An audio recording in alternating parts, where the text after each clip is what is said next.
listening to and watching Saying What You Want podcast. Yo, y'all already know who it is, man. It's Baby Gas. And Monique Meraz. And we're back with the Saying What You Want podcast, man. Today we got a special guest, man. Introduce yourself, brother, for the people that don't know. What's up? It's your boy Concrete. Yes, sir. My guy, man. We kind of like officially, unofficially known each other. Right. We had a privilege of sharing a set with each other a couple years back. We did a little show, man. I came out as the paletero. You was doing your thing, though. I got to give you flowers for that, man. Appreciate you flowers for that. We definitely been peeping you since then. Yeah. Obviously. Social media been going crazy for you since then, man. It's fun, man. It's been fun, man. It's definitely been, here and Saying What You Want, man. We like to give people their flowers always, while we still have our people here, man. So, first and foremost, it seems like not only have you created a huge platform over time, but you're coming with a unique style, bro. And I say like a style that we ain't seen in a minute. You ain't embarrassed to do any type of skit. You playing all these different types of characters. Yeah. And they're hella funny. That shit funny as fuck. My favorite ones is that fucking taqueria one that you be doing, bro. Oh, Taco Superior? Oh, yeah. my God, yeah, man. bro. Shout out to my peoples, though. Yeah, I've been doing those for like 3 years, man. They got good Mexican food, though? Yeah, fire. Okay, we got to come Fire. check them out. Fire. Yeah. I got you guys. We're on the little taco tour right now. It's on me, yeah. You know, everybody be in our DMs talk about, I'm from Oakland, California, man. I'm from the Bay Area, so Hell yeah. I'm a big believer that after L.A., I got to give L.A. their credit. After L.A., we got the best tacos, bruh. It's fire up here. I've had some good Mexican food up here. Yeah. Hell yeah. Northern Cali, you know what I mean? I love it, dog. We're in San Jose right now. Shout Yep. out to the San Jose Improv once again, always for letting us come through and interview all these dope-ass people. I'm not going to lie. San Jose is not my go-to spot for tacos, but they got fire-ass Mexican restaurants, like Okay. full dishes. Food dishes. Yeah, we like- went to one last time. It's like a little joint just down the street right here, like walking distance. You And, gotta we try. had a good time. We had a good You gotta time. try my people out here, tostadas. Tostadas? Oh, yeah. Fire? They're so good. It's fire. Fire. They got a couple different locations. They got some in the hood, and then they got the prime location, some bougie shit. Yeah. You want to get a little fancy with Yeah. the compas right quick. Yeah. But yeah, man, we look, man, we glad to have you. Thank you, bro. I appreciate it, man. It's a big day. It's a special day for us specifically. Last time I seen you, we were on set for this Ghetto Buster show that we did together. Yep. And I had the privilege of being on that set with not only my wife, but a good friend of mine and a partner that I happened to lose this day last year to suicide. Yeah. So I definitely want to take a moment, here and, give the shout out to everybody that's dealing out there with mental health, right? And I want to touch on something, right? Because as a comedian, somebody who always making people laugh, man, I think that it's more than just the views and the funny stuff. I think you're really doing something for people, bro. Like, in terms of like the people that wake up and not really feeling it. Yeah. And I know that because me and my wife been doing all these little comedy skits, right? And people are sending us DMs like, yo, y'all keeping me above water. And your shit is flooded. You doing funny skits left and thank you, right. man. So I know you really coming through for the people, man. What does it mean for you to be a comedian? I mean, I've always, been, I guess, a clown and, class clown around my family, my friends growing up. I didn't really take it too seriously. Like, nobody saw that side of me. You know what I'm saying? It was more just like, if you were close to me, you saw that side of me. Coming up and, I was rapping. I was doing, music videos for rappers. And when you're in that environment, you really don't have, you got to keep your, game face on and you got to, Right. try to stay above water in a sense, right? Like, in that environment. So you're trying to keep it, really stern and, get shit going. And, especially when I was rapping, man, I didn't want to portray that no more. I didn't want to perpetuate the lifestyle. I didn't want to perpetuate, that street shit. And, for many reasons. One, because I wasn't necessarily living that shit, right? So at some point you got to be responsible, and Absolutely. then you got to be like, yo, yeah, I'm not about that life, dog. You know what I'm saying? Hey, that part. Not many people could say that. They'll sit there and just rap about it all day and not really be about it. Yeah, especially when people do get hurt around you and shit, and you're like, yeah, this shit got too real, dog. Yeah. And you know what I'm saying? So I transitioned from filmmaking into comedy, Because realistically, it wasn't about me making people laugh. It was honestly to get myself out of the hole, bro. Ooh. Okay. You know, it was more like just you got to be yourself, man. And the moment I started being myself is the moment that I found peace within me, within myself, Damn. And Okay. and I think once you come into the knowing of who you are, and you're not afraid of people saying shit about you or judging you, then that's when you truly become free of any kind of like burden that you have. Is when you just living. You can't live a lie forever, dog. You know what I'm saying? Like, Damn, we was just talking about that. you know what I'm saying? You can't walk around living the lie, bro. Like, it becomes a burden that eventually, bro, because you don't have the foundation to live that lifestyle, it becomes heavy, bro, and it's unstable. And that's why my name is Concrete, because once I changed and once I understood that, now my foundation is hard, and now I could build from here on out, and you're not gonna be able to knock it down because it comes from a solid foundation. You know what I'm saying? I know it's not the coolest name on the block, but it's meaningful to me. You know? Right. Just you explaining it, Yeah. it's like, okay, that Yeah. it makes sense. You know Yeah. what I mean? Yeah, I thought it was a nickname. Sometimes we don't get to choose our nicknames. Yeah, I get you. Our friends might start calling us some nah. shit. Yeah. Like one of my older brothers, we call him Sopple. Yep. And, I get it. And people be, at first he was hella mad, like, no, don't be calling me that. And then, Yeah. you ain't got no choice, bro. It just How you introduce yourself to everybody as Sopple, you know what I mean? Yep. But man, that's crazy, bro, because like I said, comedians been a part of our life forever, bro. Especially from our younger years.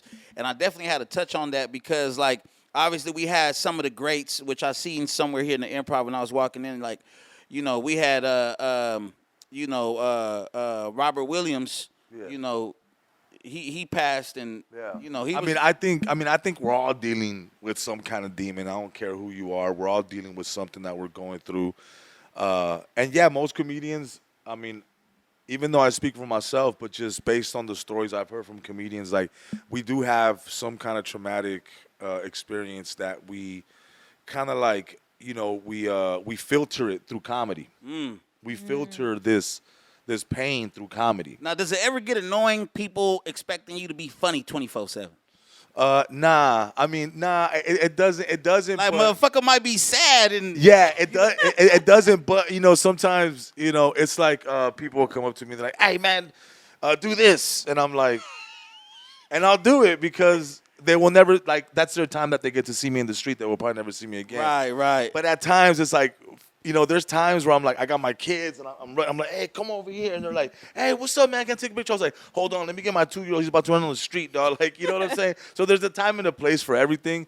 But I probably never, like, nah, bro, you work at Taco Superior. yeah, like, I never say no to a picture. I never say no to anything, because, again, man, I don't know when this shit's going to end. I don't know when this ride's going to end. And I just want to have a good time when I'm doing it, bro. Like, whether everything is volatile. I could be selling tickets right now, and then next week it just doesn't happen no more.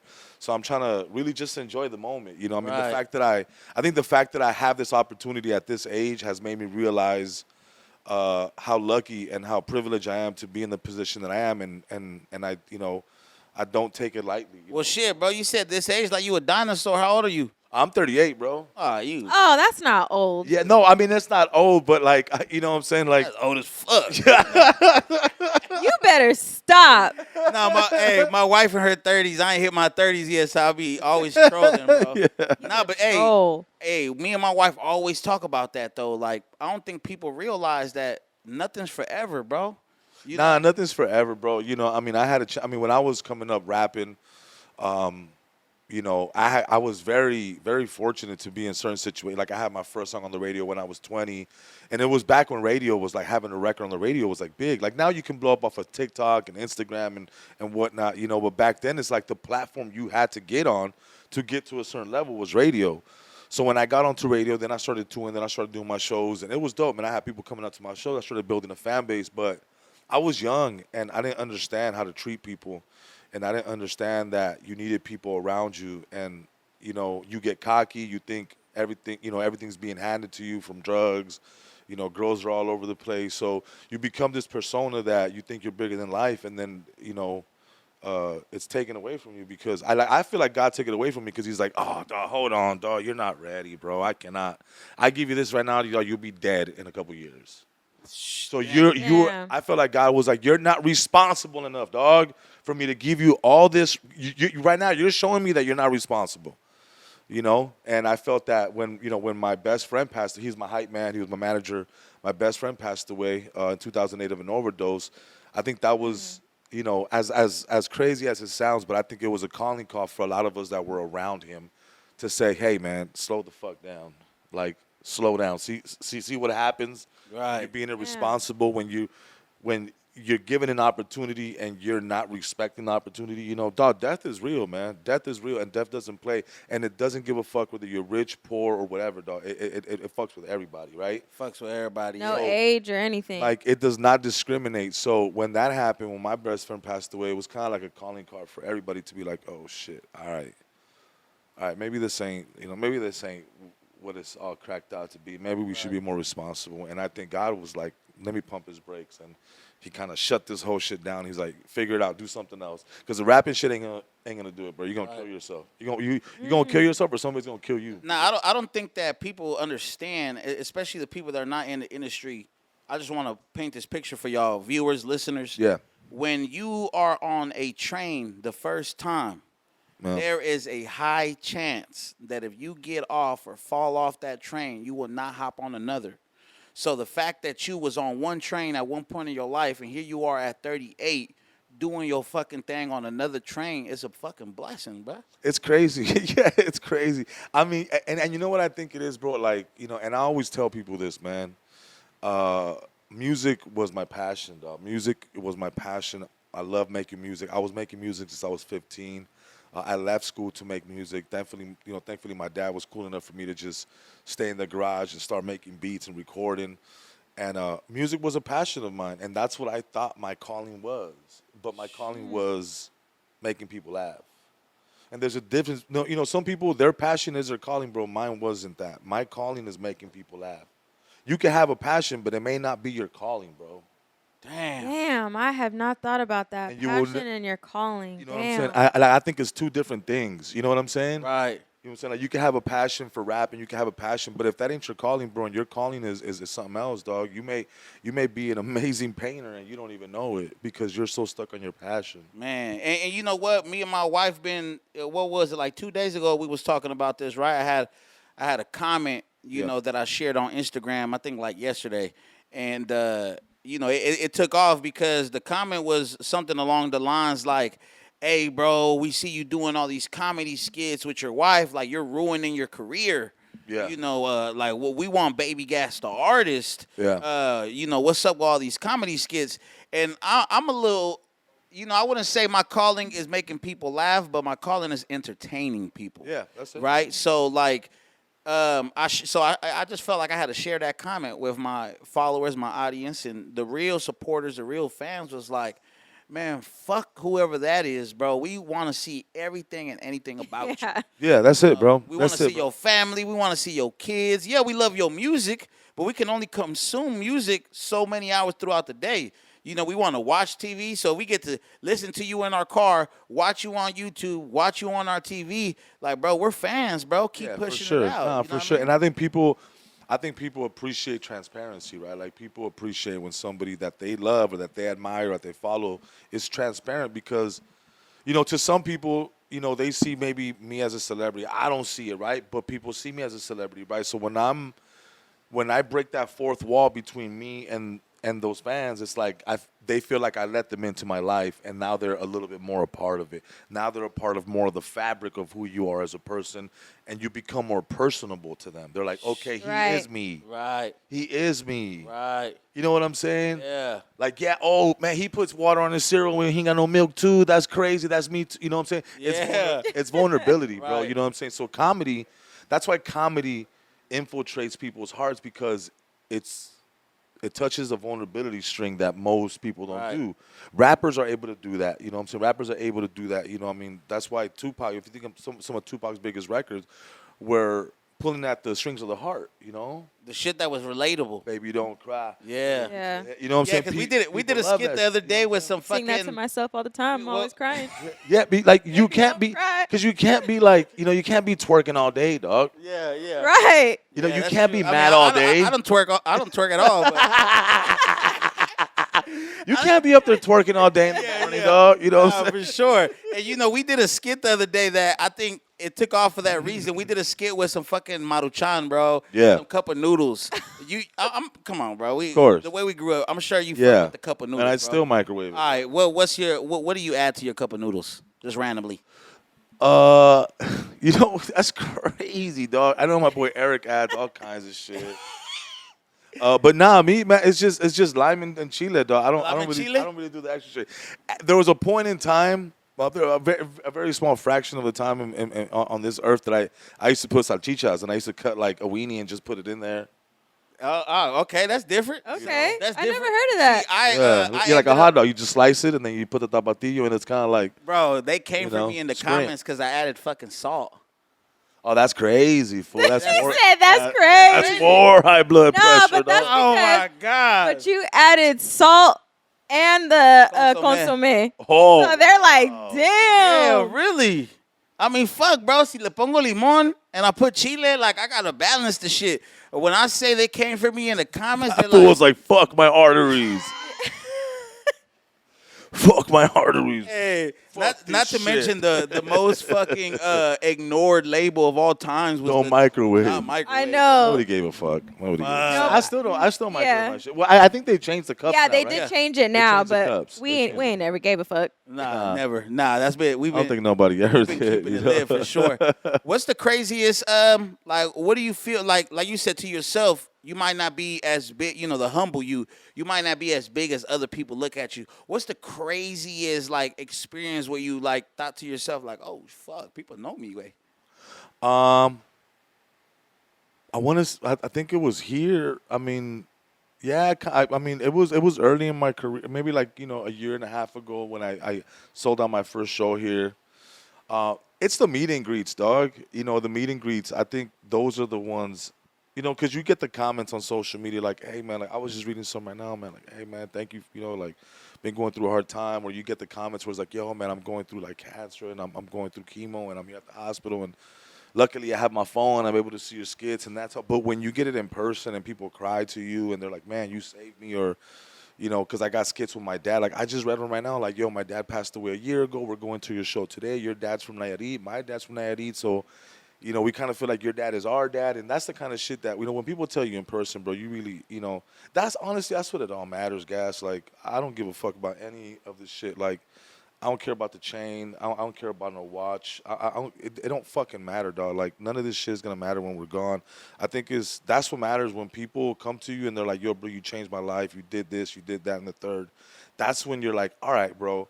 That's something that's gonna stay is legacy and memories, and that's what's gonna stay here forever, dog. Like nobody's gonna remember the chain you had when you died. People are gonna remember how you touched them and how you made them feel, and how you leave the earth and your footprint, dog. I think that's what really fucking matters at the end. For sure. So that's your real dad that you do them skits with. Yeah. You're like, hey, papi. Yeah. That's your dad. Yeah. So I get to That's do dope. skits with my dad. And, like growing up, like, you're a teen, you don't, like, when you're a kid, it's like, papi, it's like, it's all love. And then you grow up as a teen and then you kind of start separating yourself from your parents because you think you're an adult.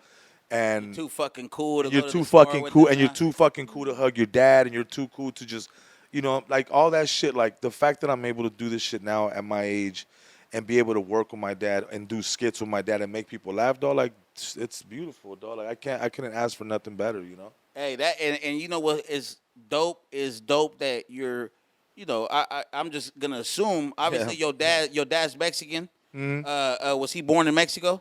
So I'm assuming at the same time you showing your dad a new way, right? Yeah. Because we come from like my dad's Mexican, my mom's Salvadorian.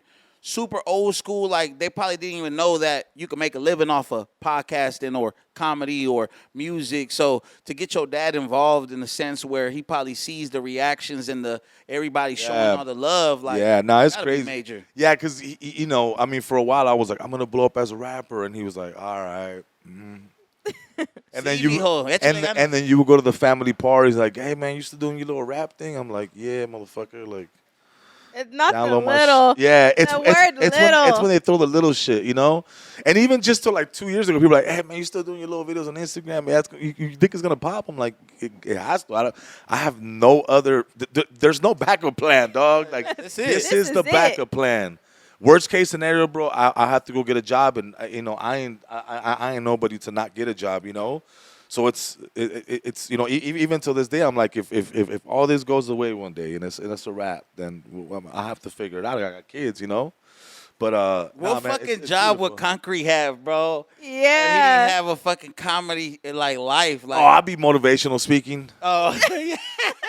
Okay, yeah. I'll be like, you can do it, perros. You know, like. I did it once upon a time. All the OG stories and shit, huh? Yep. I don't know. You know what's crazy? And my mother-in-law, she has like discernment. Is that what they call it? Discernment, where she can visualize things and she can like, you know, be like, oh, one day. And she's always said, I'm gonna, you know, she's like, one day you're gonna be a pastor. And I've always felt like at some point, I don't know why, it's just weird, but I feel like I'm just casting my net right now. And then maybe in 10, 15 years, I'll become a pastor. And I don't know. Who knows, man? I don't know where this life will lead me, dog, but I do believe We in need God. to meet her. I need to know. You know? What is my life going to be? Is this what I'm going to do forever? Who knows, man? Let me in. Damn. Oh, so you're married. Uh-huh. You're married. You married. You got kids. Yeah, 14 years. We got 4 kids, man. We got 3 boys and a girl. Damn. Yeah, man. Is the girl the youngest? How old is She's the a girl? baby. She's actually Ooh, she's and the 3 boys ahead 11 of her? months. Oh, she's That's her little. smiling. That's her smiling, supposedly. Yeah, dude. Then and She's tiny. She's tiny. how does your wife react to you being on the road? Well, she's used to it because I used to be on the road, you know, a lot in my 20s because I was shooting music videos and I was shooting like documentaries and all that shit. So I traveled the world quite a bit in my 20s. You know, I mean, I've been to everywhere. You know, and so dude, I was gone more then than I am now. Now it's like I do weekend warrior shit. Like I'm gone Friday, Saturday, and Sunday. I'm back Sunday night or Monday morning. I'm back home. But before it was like, it was just. You know, I'd be gone for a week or two, bro, just shooting music videos here. Yeah, because my wife used to be tripping, bro. Yeah.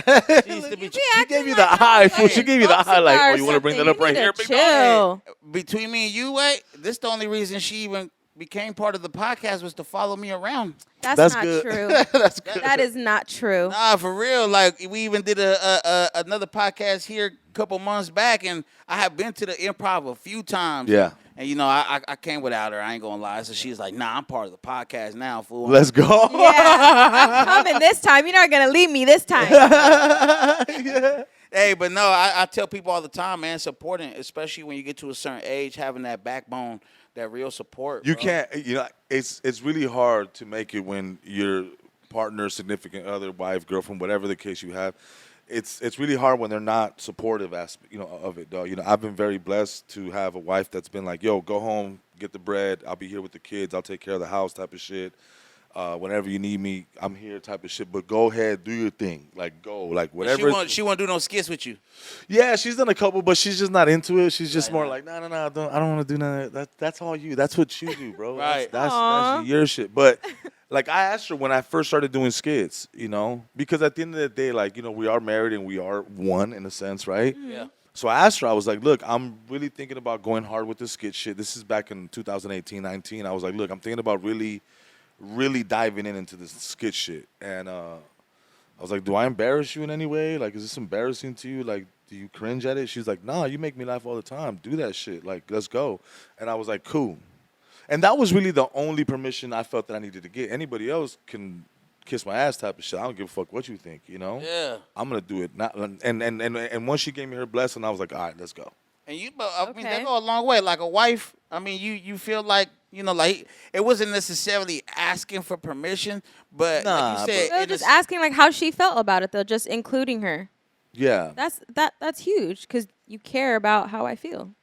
That's big. That's major. See, I'm learning. You know, we ain't got 14 years. It's all good. It's all good. I think we're like 7, 8 deep right That's now. beautiful. Yeah, That's about to beautiful. celebrate our 2nd year of marriage. Marriage. That's beautiful. Yeah, That's yeah. beautiful. Good On for Monday you guys, actually man. is our anniversary and shit. So, Oh, good for you guys, man. That's you know, beautiful. trying to dog, get we're trying to get it going. And I You guys think, got kids? You guys got kids? We got 5. yeah, we got Oh, 5. beautiful. Yeah, man. Yeah. Oh, you guys got one more than me. Yeah, we a blended. So we a blended family. Yeah, That's it's one beautiful. of the biggest things about us, man. Is when we met, you know, she came with 2, I came with 2. We had one together. Okay. And you know, we've been raising it take a village, bro. It's Yeah. beautiful, dog. You know, It's even beautiful. outside parents, bro. You know, uncles help, aunties help. I feel like everybody has some type of influence on Oh, yeah. our kids' lives. Oh, for You sure, know, for abuelita, sure. everybody Yeah. out there. Everybody, Absolutely. they soaking pieces up from everywhere. You know what I mean? But yeah, man, that's dope, bro. Cause you know, and that's what this is, right? Like saying what you want, man. When we bring people on here, we want people to see like the different sides. Obviously,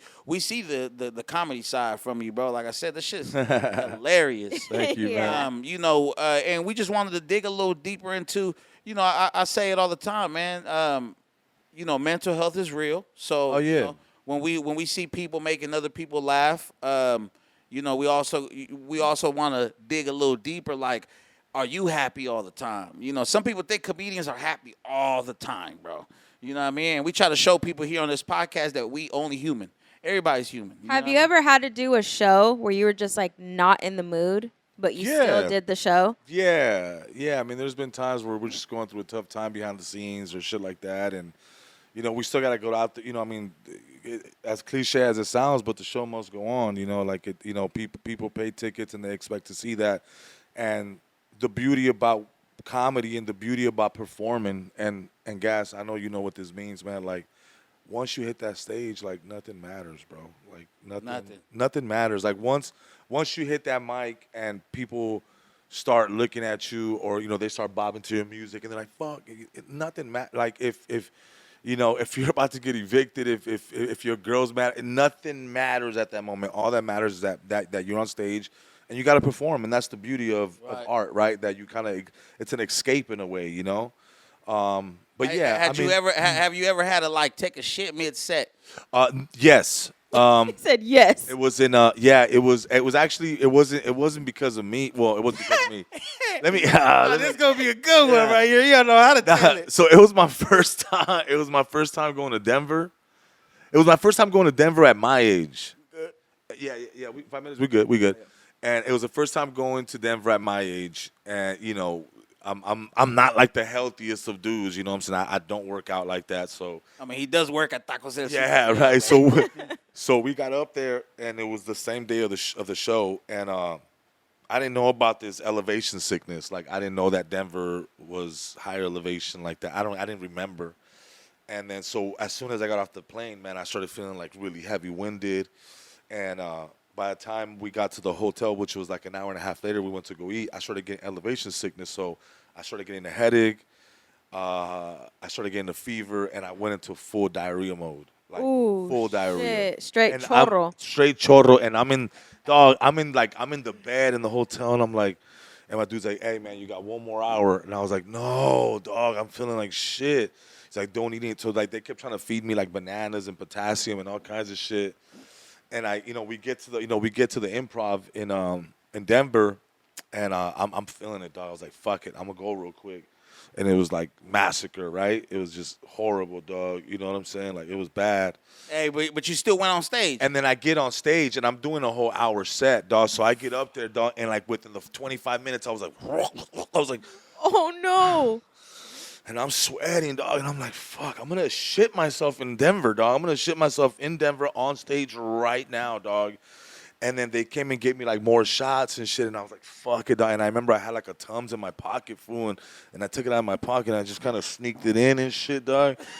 And it kind of settled my stomach for like the more 25 minutes. Damn, it saved you. The worst part was like I get off the stage and I go to the bathroom, and I'm there for like 2 minutes, and they're like, yo, you got the meet and greet, son, cut that. And I was like, no, dog, please. Cut that shit. I need at least like 15, 20 minutes in here, Damn. dog. And the only reason I asked was because I seen a clip of Kevin Hart talking about he had Yeah. to take a shit on stage, and he did shit on himself. But mine wasn't Damn. shit. Like if I shit, I would have been leaking, son. Like I would have been leaking on the stage and shit. You know what I'm saying? Shoe leaking and shit. Like it would have been all bad. You know, like Damn. Fuck. How'd you play? Hey, we did a I, show one time. I was sick, bro. I was complete. I had a fever during that motherfucker. Oh, bro. okay. Oh, so you had you was sick. I was It wasn't sick. just straight fuck. Okay. No. Because I had to do a show one time in Sacramento, bro, and right before my fucking stage time, I tell my security, I'm like, take me to the fucking bathroom, bro. Let's you go. know what I mean? And he's pushing through these fans and shit. he's standing in front of the door, and then he's like, fuck, I got to go handle something in the front. Oh. Call me when you're ready. So I was already ready in like 10 minutes. Dude took another 10 minutes to get to the door. So when I opened the door, all the fans is like, "Oh, baby Gas, you had to take a shit." I would have been like, yeah, dog. Yeah, well, hey, baby, Yeah, hey, I had the gas, bro. You know what I mean? Oh, bro. That's That's major. the fucking worst. Yeah, dog. man, that's major. Now, any last thing you want to ask? We're here at the San Jose Improv. what's My up, what's guy up? got a packed out show today, man. We don't want to take too much of his time, but we appreciate him giving us the opportunity. Oh, that's all Anything you love. want to throw out there? No, I don't have anything. Yeah, I'm glad you even came today. She kind of on the sick side too. She like got her little. What the fuck is that? Squishmallow? Yeah. Squishmallow. We need some more of these. My We need some more of these. daughters and shit love that do. shit. Me, I'm gonna just say it like this, man.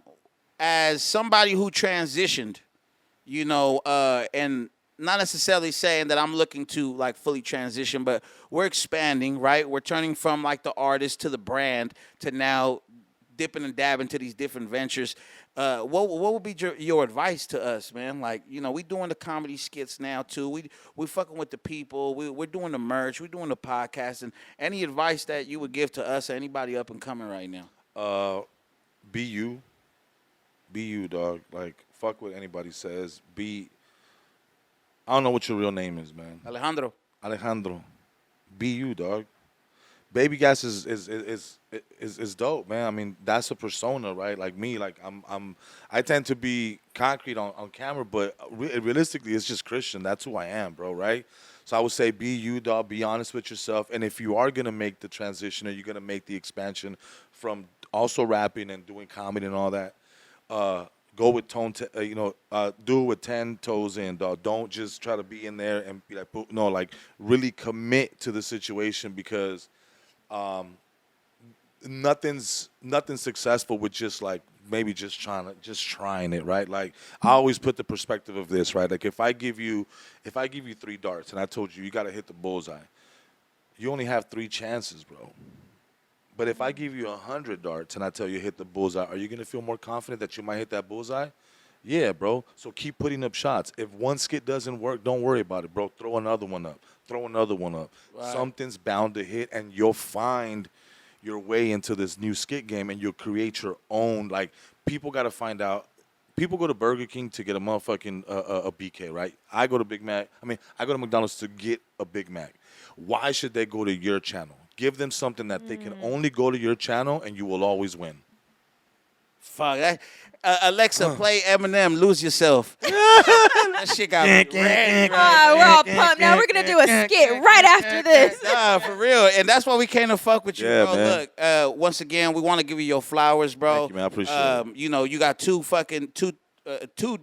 3 days full of shows here in San Yeah, Jose. 5 shows, 2 today, 2 tomorrow, 1 5 shows, Sunday. huge fucking blessing, man. Thank you, man. If you see this is most likely dropping on Sunday. If you didn't pull up to the show, please make sure you keep in contact with him and his Let's Instagram, go. man. Next city that's coming up. I gotta let y'all go, man. This is what it is. So once again, I'm Baby Gas, And I'm Monique Meraz. and we're back with the Saying What You Want podcast, man. Concrete, good looking, brother. Thank you.